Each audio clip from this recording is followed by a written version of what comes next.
This is All right, Fireside hey, Chat. welcome back. Welcome Me, back. This is Johnny B. Fireside Chat.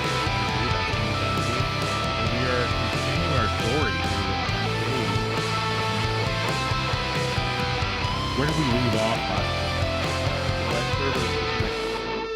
week? HMX1, the presidential detail. Yeah. Fancy schmancy. Yeah, it's one of those things. Getting to go to HMX1 was I mean definitely an honor because they only take 19 pilots a year, Mm-hmm. and so it's an application process you have to go through, and uh, they basically anybody who knows you basically has to. They take all the applications and they put them in books. They have one book in the ready room they put up on the desk, and if you know the guy and you have good things to say about him, you write them in the book. And the XO has one in his office that if you got bad things to write about the guy, you go to the XO's office and you write it in the book. And so there's a lot of that, protecting the reputation of the command and, Yeah. and And that's kind of understandable given, the proximity to who the cargo is. yeah. And one of the commanding officers that I had there, I mean, just probably one of the most professional Marine officers. He was a colonel at the time, but it retired Major General O'Donnell. Um, he, the way he put it, I think, was really, I think, the right way to look at it. He said, "We're not a bunch of amazing pilots. We're just a bunch of average guys who got chosen to do an amazing job." And that really, Good way to put it. yeah, and because I mean, they could have picked anybody. I mean, it just happened though that I mean, it was the right time for me to move. It was the right, Right. all the conditions were right for me to go, and they picked me. And I mean, I knew a bunch of guys that were there already that were a year or two ahead of me because it was a 4-year assignment. But I didn't have a whole lot of time for the family though because of that. And like I said, it was challenging, and having, like I said, having such a strong wife, um, she really kept everything together. And and by this point we're having our fourth daughter. Because kind of a good story when we were leaving Okinawa, heading back to Quantico. The last night that we were there, we were in the lodge, the Westpac Lodge, where everybody comes and goes. Mm-hmm.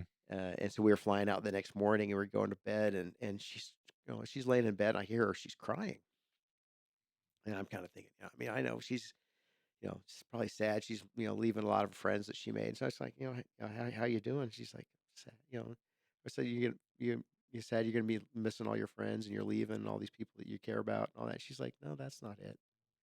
Like, well, what in the world? What is it then? She's like, you're gonna be mad.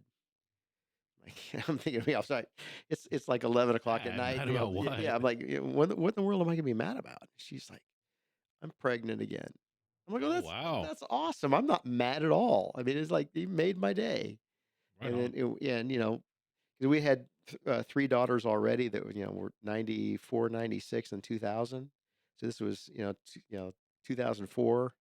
So we had a big gap. We had planned the first three, and we always refer to her as our bonus baby. Mm-hmm. I never ever would use the term mistake or accident or anything like that because Yeah. there's nothing accidental about something like that. And we ended up having Rachel. And a kind of a little funny story Yeah, about when. it's hard to call a blessing an accident. Yeah, and kind of a real funny story before we found out she was pregnant. Over in Japan, they have those little stacking dolls, the Kokeshi dolls. I know what you're talking about. Yeah, and Lori wanted to get a set before we went home, and she wanted to have something for her to as a memento from leaving Japan and all. And They're good gifts. yeah, they're really really beautiful. I mean, Yeah. they're all hand painted, and there was this little old Japanese man that was selling them there, and he was taking orders. And so we went there, it's right outside the exchange there, and these little tents they had all set up, and we went and talked to this gentleman, and she's telling him exactly what she wanted, what colors, and she, he didn't speak the greatest English, and so we're communicating with him in kind of broken English Japanese, and we're trying some Japanese, he's trying some English, and we're kind of getting. It's actually really, for those of you who haven't been in Japan before, on any of the bases, because I was up in Yokosuka for 7 years, and that's common. Like you get all the vendors that come on base. They don't know that much English. They know enough to be able to sell something to you. Yeah. And of course, the interaction between us and them is just, I'm going to try and practice my Japanese, and you're going to try and practice your English. Exactly. And we're going to have a good day. Yeah. And so Lori's trying to, explain exactly what she wants. And she's like, three girls, and she's, being emphatic, show him three fingers, three girls, one, two, three, three little girls. And he's Hmm. okay, yes, yes, yes. He's nodding his head, agreeing to everything, and she's tells him all the colors that she wants and all that stuff, and how she wants it painted. And we, we get to the end of it, we're like, okay, I think he's got it, and so we pay him for it and all that. He's like, be back in a few weeks, and he gives us the receipt for it, so we're gonna go, come back when it's ready, and so she's all excited to go back when by the time it comes out, and so we go to pick it up, and this same little Japanese man, he came out, and he was, I mean, he barely over like 5 foot tall, and he Hmm. just, I mean, really, really nice. I mean, nice people over there. And he pulls out the doll, and it's just, I mean, beautiful, Hmm. and it's the big one, and then he, kind of twists it open, and he sets the base of it down, and he goes, okay, and little girls go, one, two, three, and one for good luck. And my wife's like, no, no, no, no, no. Three little girls, not four. Three. He goes, no, no, one for you. Good luck. And he basically insisted that we take it. Hmm. And so we're kind of, this is before she knew she was Because it's pregnant. actually, a lot of people don't know this, but in Japan, it's really impolite to say no. Right. If So somebody gives you a he's trying gift. to like help you out and say no. We don't say no over here. Right. Yeah. And so, I mean, he's trying to give us a gift. And so, we took it. And then, like, the next week is when Lori found out that she was pregnant with Rachel. So Mm. we always kind of joke around that little Japanese man was the one who, he kind of like, it's all because of, him making that little extra doll for us. Hmm. And so, but, we ended up, moving back to the States, and, moving back to, Virginia, and our time at HMX1 was really, I mean, it was good, but like I said, I didn't have a whole lot of time. I was deploying all the time, and I mean, everywhere the president went, we went, and I mean, there were 70 to 72 pilots in the command, and you'd be amazed how fast 72 pilots can disappear when they have trips that are going, multiple stop cities around the world. Because you got to have advanced teams We going have out to have too, huh? advanced teams. We have to have, we always have teams that we have crews that are ready, always here or always in the DC area. We had teams, we, I don't want to go into the requirements and all that because it's all Right. still, but I mean, we had people everywhere.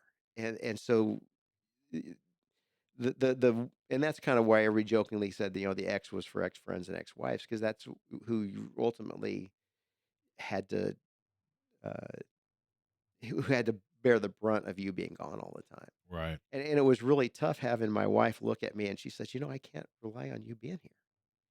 You know, as a man, as a father, as a husband, It, that hurt. yeah. I mean, having my wife telling me that she can't rely on me being there. But I mean, she's not saying it like, Yeah, it's I not can't rely on you because of who you are, but right. just by nature Right, of because what of the you do for a situation living. we're in, I have to be able to do all this stuff myself. Yeah.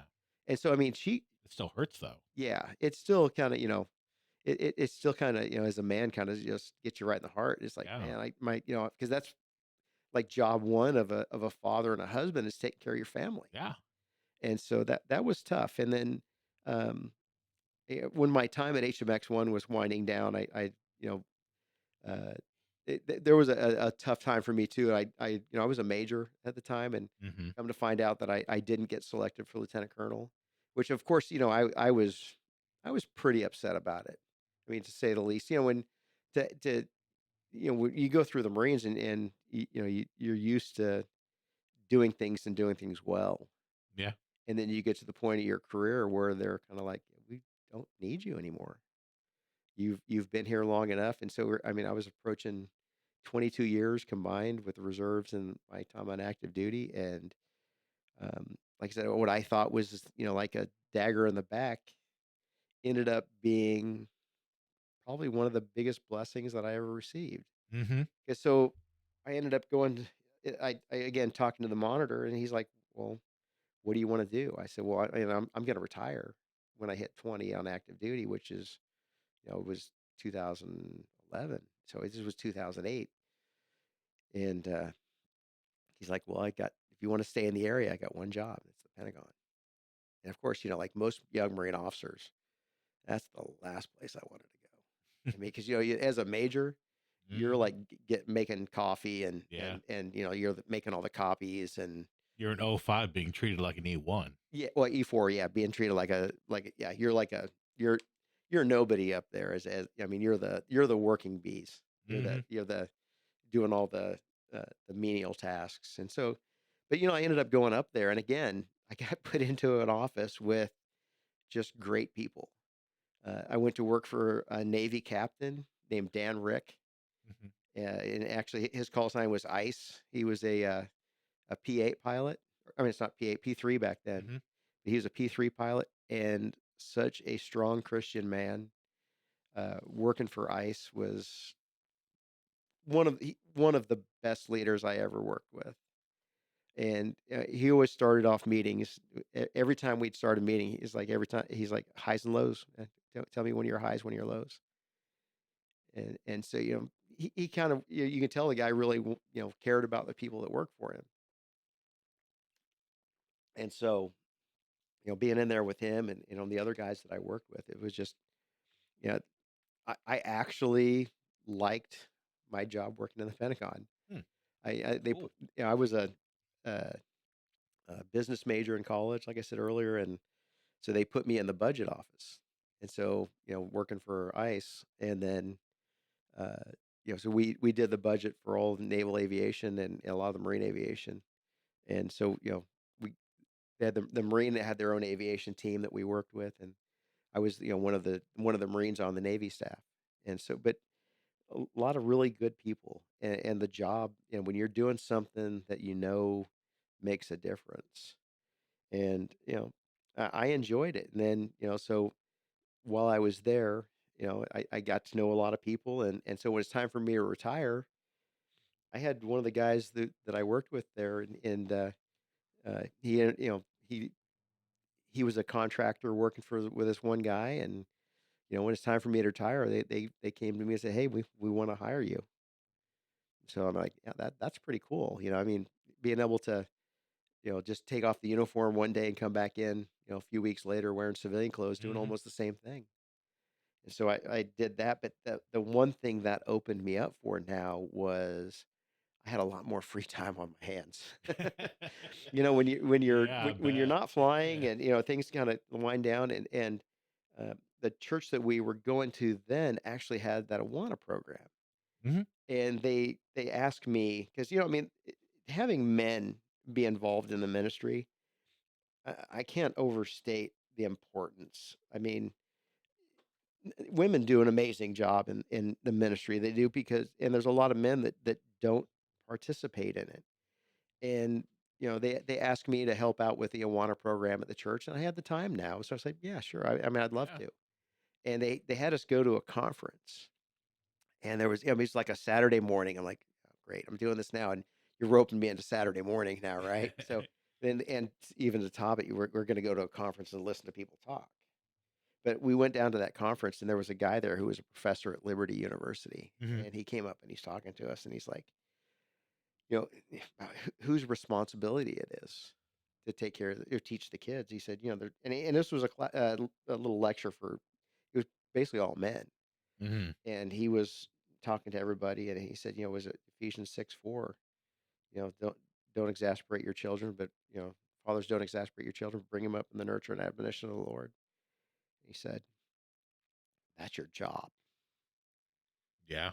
And that really, at that stage of my life, having four daughters, where I was so busy before with my career, And now this is getting and get on you. that hit me like a sledgehammer on the chest. Mhm.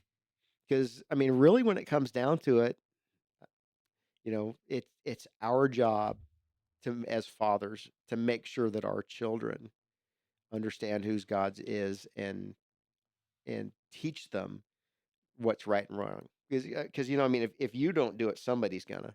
Yeah. And And that somebody's usually gonna be someone from the outside world. yeah, because I mean, that's the whole thing. You look at all the bad influences, they never say no. They're always available. Right. And they don't have too many things on their plate to welcome you at the bar, or they're not so busy that they can't go and hang out, and do some, Help you make bad yeah, decisions. yeah, make some really bad decisions. Yeah, I mean, they're always available. And that really kind of got me. and I started getting more involved, and I kind of took it upon myself, and ever since then, so this was probably around 2008 or so, maybe early 2009. And here we are, 2023, and I have been teaching at church ever since. Hmm. And it had nothing to do with getting, I mean, I'm not saying that to get myself a pat on the back, but it's just, uh, it's been such an amazing, rewarding thing to Yeah. teach these kids. Not everybody's made out to teach, Hmm. but I didn't even think that that was my thing Right. until the church we were at there in North Carolina. I'm sorry, in Virginia. Getting my states mixed up.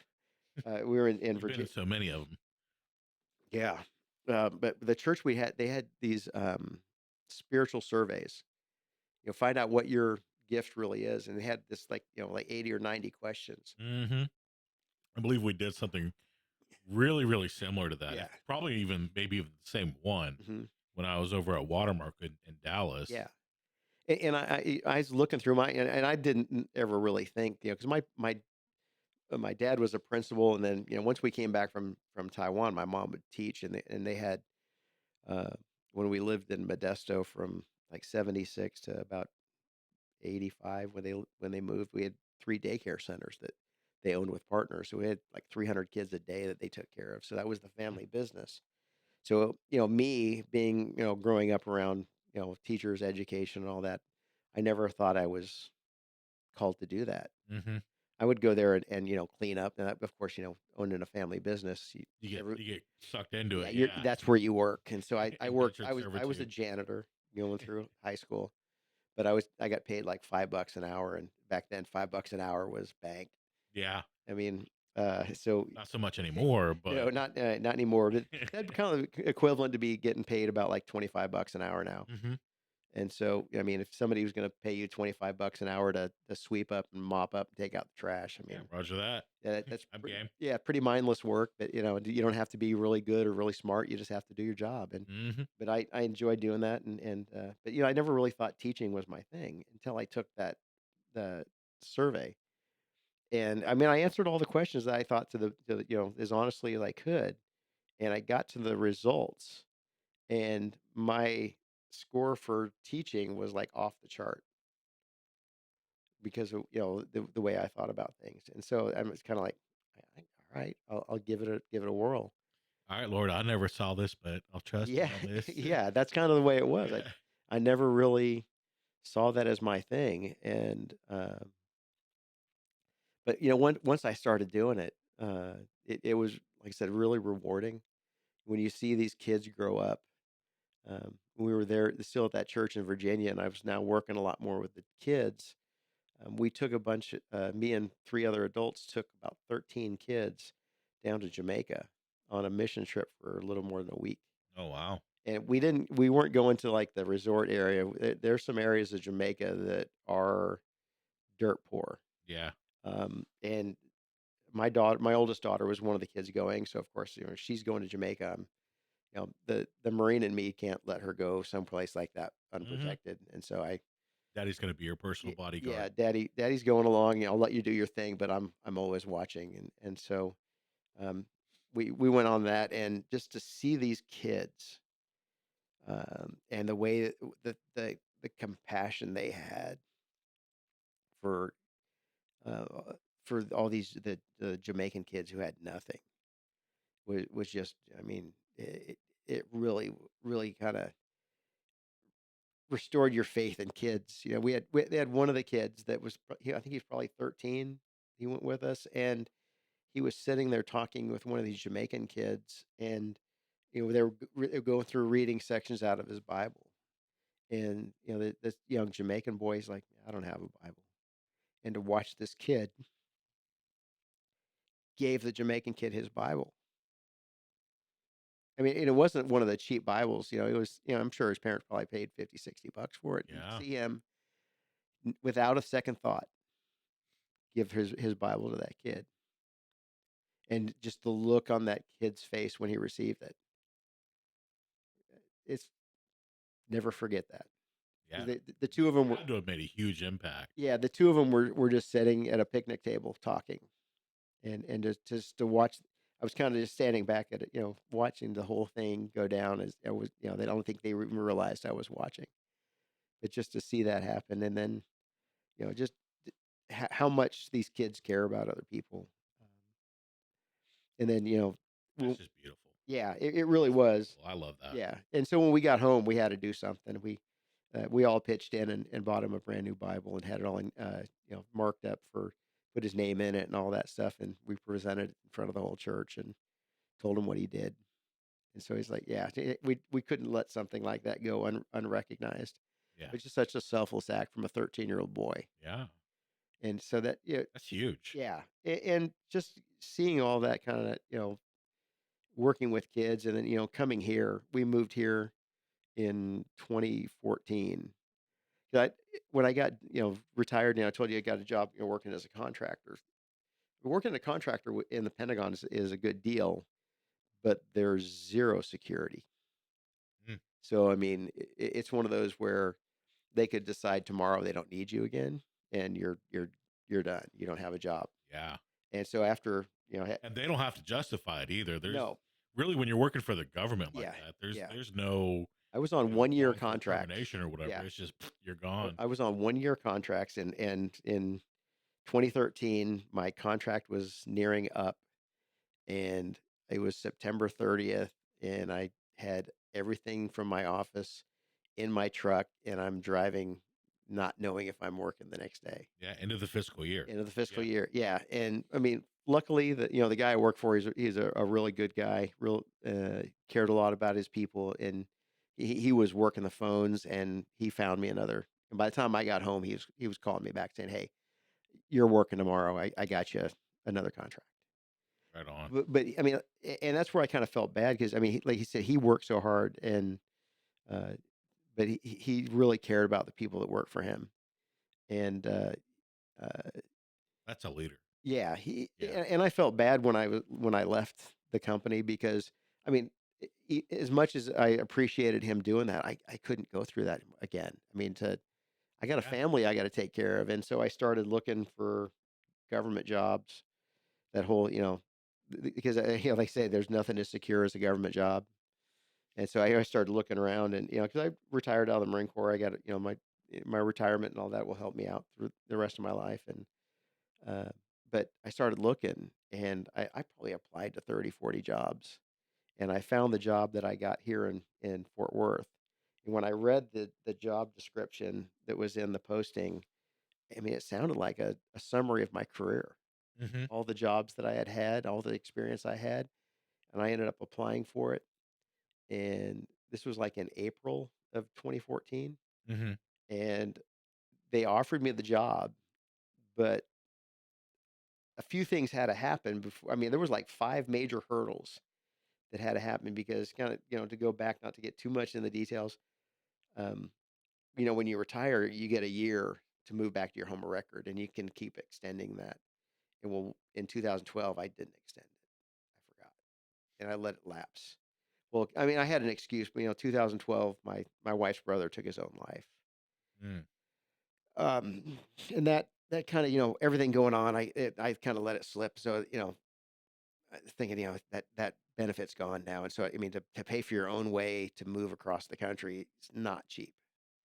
And so there's somebody told me, hey, go in and ask them to reinstate it because sometimes they will if you have an excuse.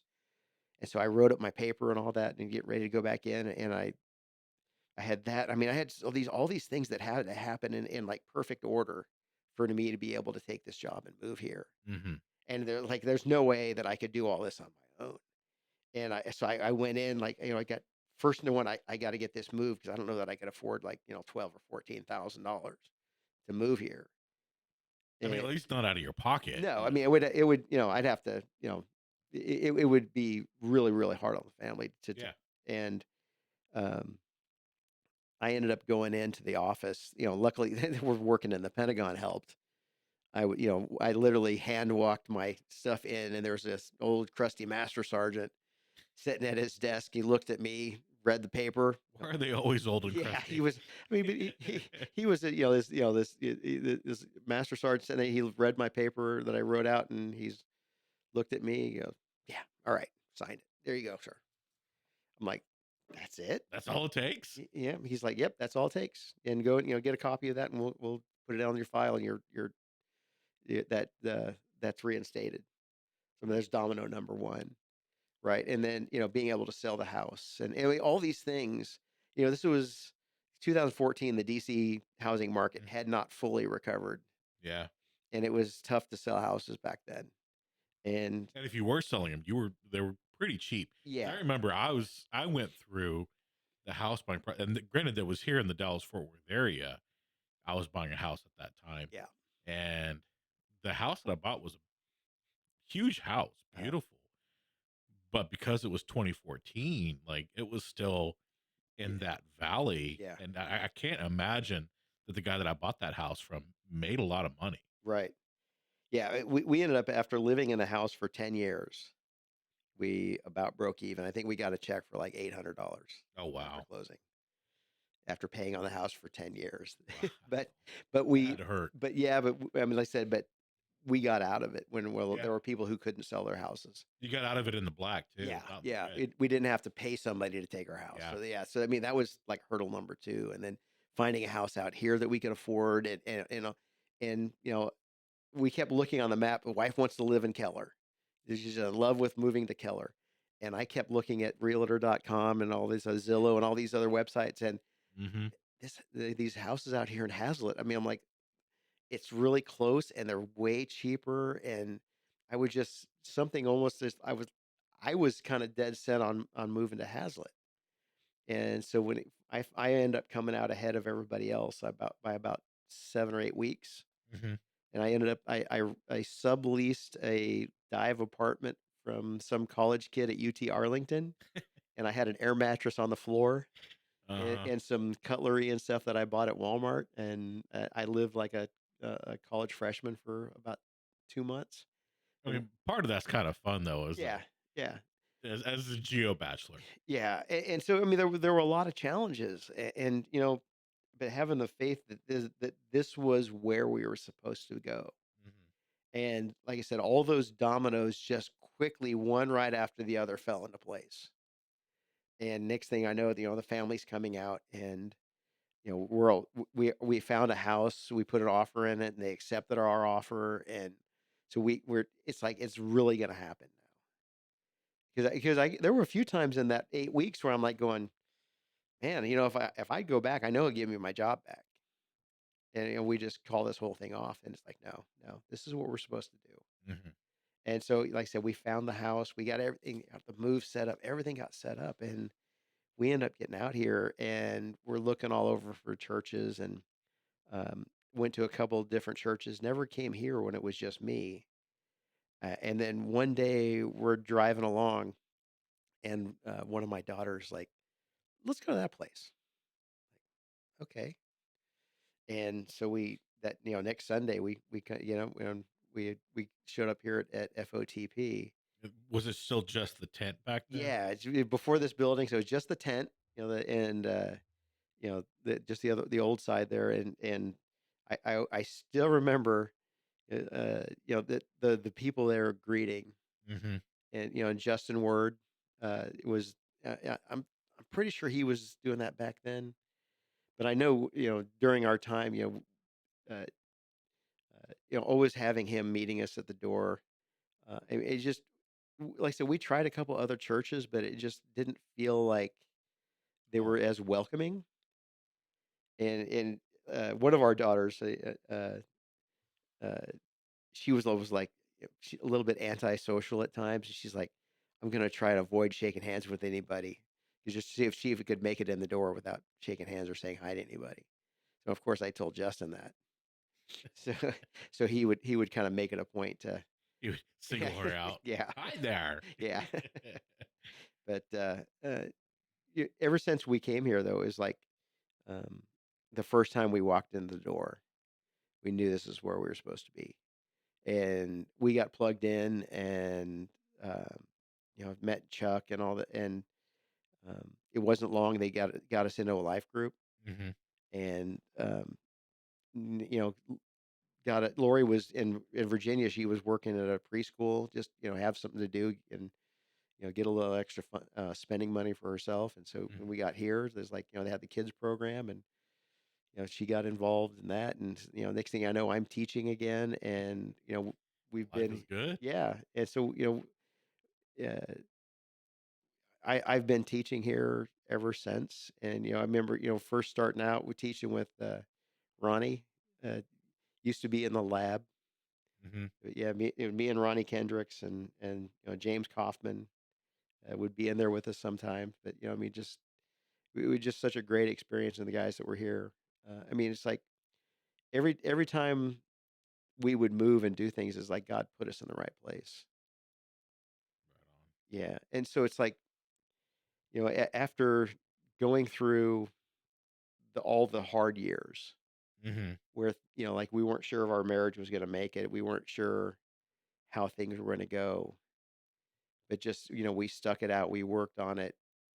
And like I said, having such a strong Christian wife, Lori ended up uh, taking a part-time job here. She was working at the preschool, Hmm. and then they asked her to come on staff and help. Then it was Angela Lippens running the children's program, Hmm. and they brought Lori on to be her assistant. And so she Lori's one of those. And I guess it's kind of a good thing for me. She's one of those all or nothing people. Hmm. She's either 100% or she's not interested. Yeah. And so when she got here and got plugged in with the kids program, she was 100%. And so having her doing all that, that was that was nice to have the whole family plugged in and doing stuff. Yeah. And so we've been here, since what, 20 late 2014. Oh wow. Yeah, and and having the people that we've gotten to know while we've been here. I mean, it's just such an Build up that yeah, community. yeah. So that brings me to one of the main questions is, now that you're here, in the timeline, Hmm. and you're building up community, at what point, were you able to start processing it and really start focusing on your faith and letting Christ carry the load for you with everything that happened? Like, cause you're carrying Right. that survivor's guilt, Yeah. right? Yeah. You're carrying the wounds from, watching these people come into your helicopter, Mhm. all that stuff. When were you able to start processing through all of that? I think I mean that was a long, slow process, and I think the the the things that we saw, at Search and Rescue, um, not everything was like great stories of taking somebody and taking them to the hospital and then Right. they recover. We recovered more than our share of bodies from the ocean or Hmm. from the rivers, and um, And that's taxing. yeah, I remember that from the tsunami in Japan yeah. for us. There's a lot to that, and I think that's where getting so immersed in the teaching, and because that really, because when you start teaching, that's when you really kind of start getting into God's word a lot more. Yeah, because you have to know what you're talking about. Yeah, and Yeah. so I think for me that was the real catalyst that kind of, I mean, that changed me. I mean, like I said, those of you that know me now would not have recognized me in my 20s. You probably wouldn't have even wanted to hang out with me in my 20s. Hmm. Because I admit I wasn't a nice guy. And that whole thing of now, that realizing that I was responsible for more than just me, and then everything that I saw, and all the experiences I had, uh, and getting to that point where was focusing so much on God's word now, and like I said, to be able to teach it, that's I think what made a huge difference for me. And yeah, that's one of the challenges I think a lot of people have, is it's hard to admit as a guy that you don't have it all together. Hmm. It's hard to admit that you're lacking in some way. Yeah. And so kind of really, wanting, I think the one thing that really made the difference for me is serving. Because when you're serving, it's not about you. You know, you're there for other people, and I think that really changes your perspective. You know, I always teach the kids. You know, I say I plagiarize anytime I can because I hear something that I like, and I kind of continually share it. And the thing I always share with the kids is that if you want to, you talk about having a joyful life. If you want to have a joyful life, it's really simple. The word joy, you put the way you put things, you put Jesus and then other people and then yourself. If you put things in that order, you'll be amazed on how your life changes. Yeah. And so when I was started to be able to teach, I started putting Jesus first instead of me. I knew I had to prepare. I knew I had to be ready to explain things to the kids. And that was kind of the thing that really, like I said, the catalyst that kind of pushed me to where I am now. Hmm. I mean, I look forward to going in there talking with the kids every Sunday. I mean, it's like one of the highlights of my week. And I always challenge guys. I say, I mean, you don't have to go in there and lead every single time. Some people just, like a lot of the classes, we just need one person to lead, but we need other men in there with them. Because you know, I'm not saying that women can't do the job, but they shouldn't be doing it by themselves. Hmm. And so, like, Ephesians 6:4, that's our job. Yeah. Our job is to teach our children about God because, I always kind of think, when we stand in front of God, at the end of our lives, it's like, that whole thing of answering for all the things we did and didn't do. And so it's not only what you did, but what you didn't do. And so when I don't know about standing in front of God and explaining why my kid didn't know him because I never taught him. Yeah. I never wanted to be in that position. I mean, my kids are all older now. My youngest is going to be 19 here in January. My oldest is, she's due with her second child in March. Amen to that. Yeah. So Congratulations again. yeah. That's And so, beautiful. being a grandfather is amazing. Just when you see your own child with a child, I mean, it's hard to put into words, but I mean, uh, it probably one of the most rewarding thing as a parent is to watch your children be parents. But yeah, all of that comes from, I mean, like I said, they don't always do what you think they should do, but I know I that's true. guarantee that they watch you when they're Mhm. growing up. And so, I think that was a big thing for me. I wanted my kids to see me growing up serving in the church Mhm. because I think it's that important. Because does God need me? No. I mean, he can do anything he wants, right? Right. But I think it's that whole thing, another question I always ask the kids is like, why do you why do you do what your parents ask you to do? And sometimes, it'll take them a while, and I do, I don't ask them a whole lot, but I want them to kind of remember. It's like, the reason we do what our parents ask us to do is because we love them, right? You want to make your parents proud. You want to make your parents happy. Mhm. That's the exact same attitude we should have towards God. Is why do I do what God wants me to do? I want to make him happy. Mhm. I mean, that's probably the purest, simplest way to look at it. I mean, yeah, it's easy for us to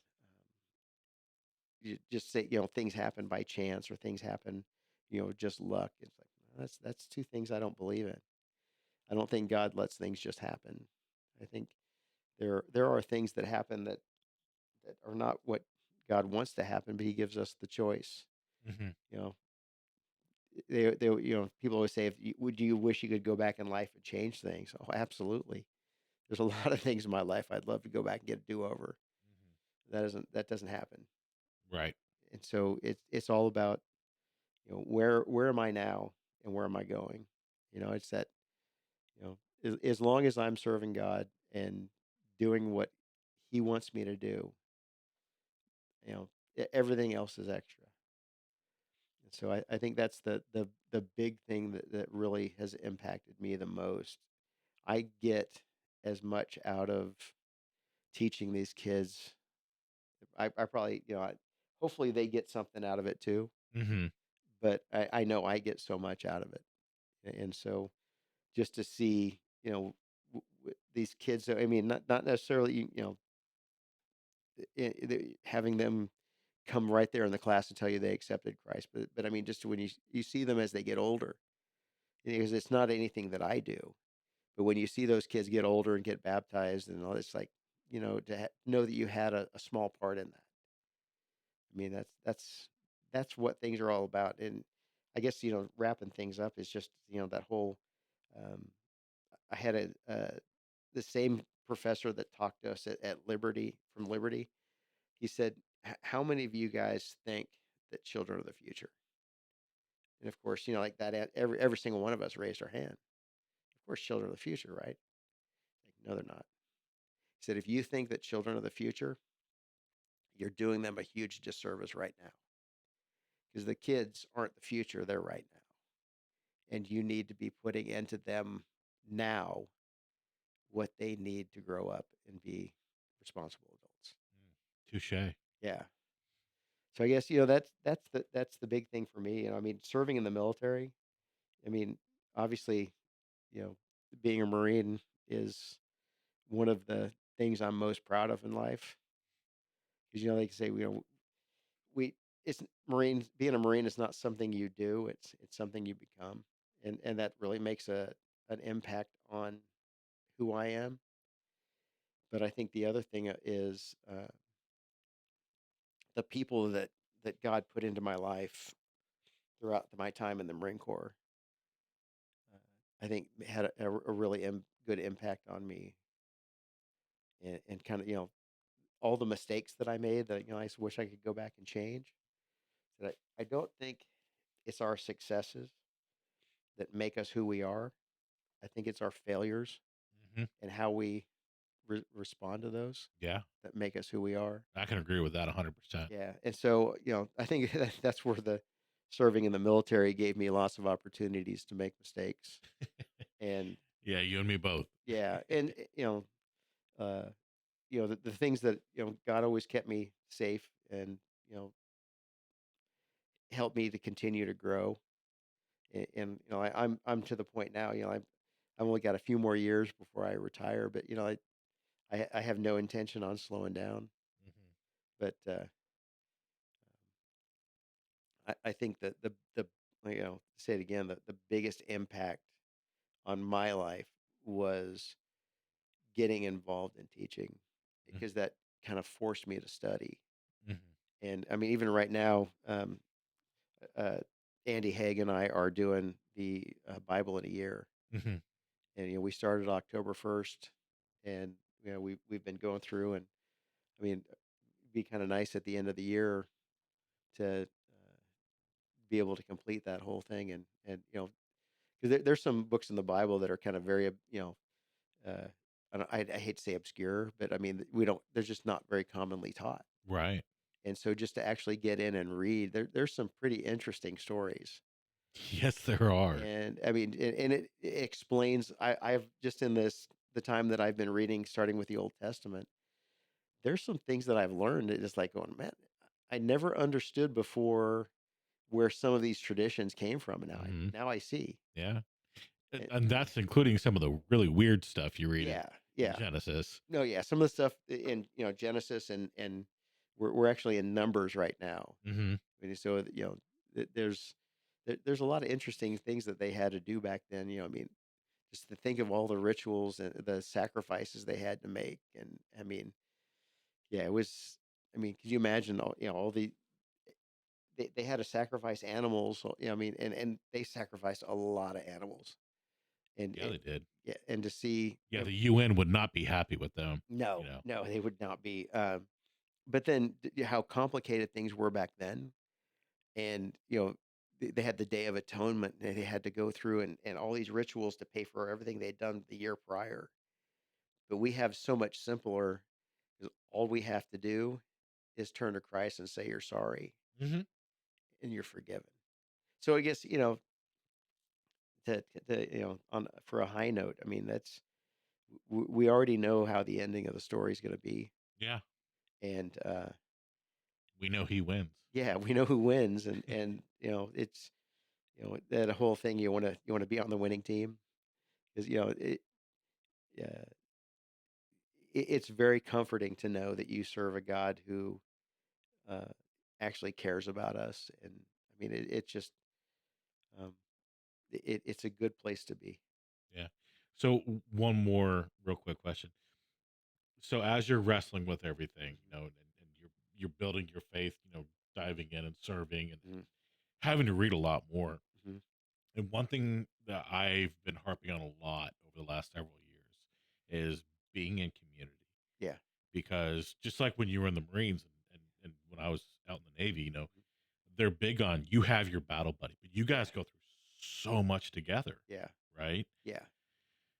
And I've always looked at community as the same thing. It's like, except for this is, we're civilians now, but, Yeah. we're still facing a lot of spiritual warfare. Yeah. That. So, your community brothers, that's like these are your battle buddies. We're going to war with each other, but we're also looking out for each other. Yeah. How has that helped you? Well, I think we're really pushing a lot more recently with the Better Man program that we're doing, Hmm. and I think I have made some really good friends here. Uh, you know, I do have a group of guys that I know that if it was 2 o'clock in the morning and I'm stranded somewhere, I know I could call them and they'd be there. Yeah. And there's got enough guys that know the same about me, and that is one of the things that you really miss when you get out of the military Hmm. because that camaraderie that you have. Yeah, it's because you'll never have that same camaraderie after you retire as you do when you're in. But it's kind of you can still have that like you're talking about the community. I mean, you've got to be involved. And that's one thing that I remember a pastor one time talking about your faith, and he said, when people are at a church and they say, I just don't feel like I'm being fed here, right? Well, it's not a sit down meal; it's a buffet. Hmm. Get off your butt, go around, grab, feed yourself, and at the same time, you'll be feeding other people. I mean, it's like it's not a solo game. This is not something for you to do by yourself. Right. I mean, It's the greatest individual team sport. yeah, I mean, having a small group, I mean, that's such a big thing, and like I said, with what we're doing with Better Man, I mean, we had that retreat a couple months back. I mean, what a great time. Yeah. We had about 40 guys watching the first game of the World Series together. Go Rangers. Yeah, and when Garcia hit that home run in the bottom of the ninth, there was 40 guys Yeah, we screaming were at the top of going their lungs. wild. And I mean, it's those kind of experiences that you get that really kind of, that makes you all closer. Yeah. And so, I mean, guys that are missing that, that don't feel like they have that in their lives, you know, come on in and we have the Better Man group meets, or they talk with Chuck or Seth, and they have different life groups that they can connect you with. When we first got here, Chuck connected us with a life group, and we were in it. We right now, just this year, we're taking a year off because of moving Lori's mom here, without going into the whole ordeal of Yeah. this last Yeah. summer. But that life group, the people that we're in the life group with, I still see all the time. We still talk and we do things, and made really good friends. And so I think that's one of the most important things you can do is to get involved. For all the veterans that are out there, we have veterans meetings where we have a veterans breakfast coming up in after the holidays. But get involved with them. You can't do this by yourself, and you can't. Nobody knows that you're out there looking unless you make yourself present, make Yeah. yourself known. Yeah. Whatever church you guys are at, like it doesn't necessarily have to be Fellowship of the Parks Right. here in the Fort Worth side of the Metroplex. If you're in Mississippi or California or wherever you're at, get plugged in where you are. Get a group of men around you that you can have that community with. Right. I think that's probably one of the biggest things you can do to help. uh, build that community. When we were in Virginia, we actually went to one of the first churches we were trying out, and they had this.